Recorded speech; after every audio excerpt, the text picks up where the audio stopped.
The heavens are vast. Ancient wastelands lie shrouded in gloomy clouds. The earth is cracked and desolate, silently witnessing a heavy sin. Upon the barren fields, dried dark red blood seeps into the fissures of the land. A tragedy of brother killing brother, casting an indelible shadow over this ancient wilderness. Cain crouches alone in the wild, head bowed in silence, covered in dust. His heart is entangled with guilt, stubbornness, and terror. Facing the wrong he committed, there is no escape, no defense. The wilderness is boundless. Withered grass rustles, distant mountains hide in thin mist. The world is vast, yet it can no longer hold the peace of yesterday. The divine gaze always examines the good and evil in human hearts, even when man falls into depravity. Compassion and watchfulness never depart.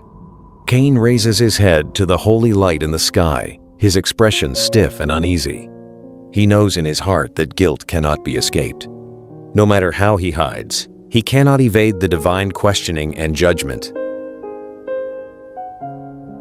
He stands alone in the wild, isolated by heaven and earth, standing at the intersection of sin, judgment, and fate.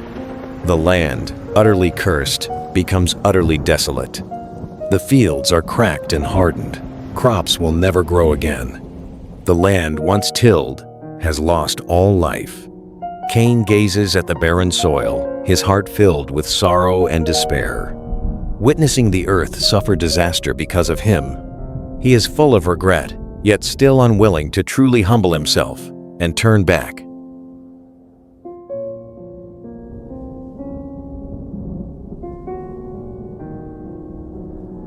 There is no place to stay. A lonely road of exile has already unfolded.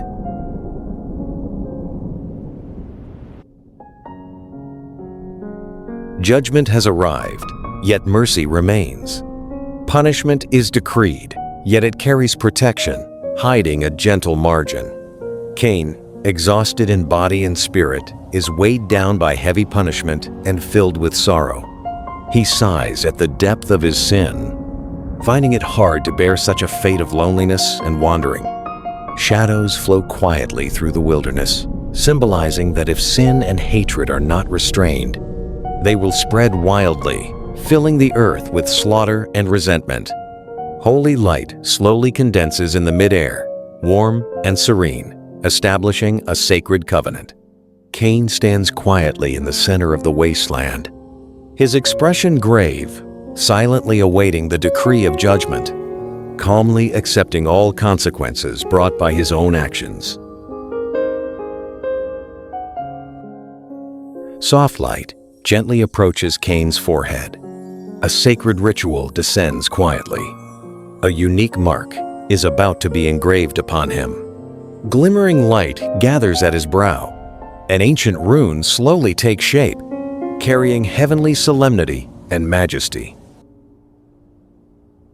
In the distance, figures in the wilderness stop and watch. Seeing the mark on his forehead, they feel fear, daring not to approach or harm him. The sacred mark thus becomes an uncrossable boundary in the world. Henceforth, the mark accompanies him for life, on one side reminding him of his sin, on the other protecting his path forward.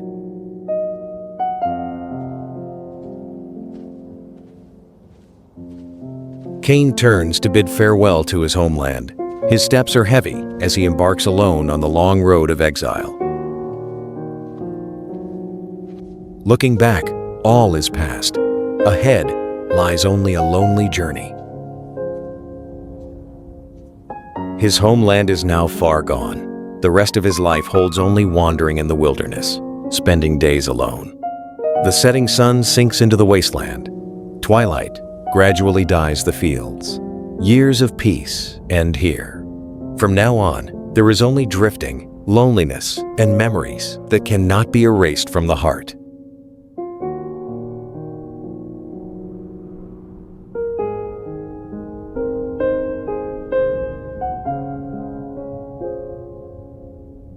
The distant land of Nod is desolate and remote. Mountains stand solitary, Vegetation is sparse. Isolated from the world, it is destined to become the dwelling place of his exile for the rest of his life. Cain stops and gazes at this strange land, bearing sin and the mark, quietly accepting the fate of being exiled yet protected. The primal sin, judgment, and mercy remain together in ancient times, becoming a lasting warning for future generations and witnessing that grace has never been absent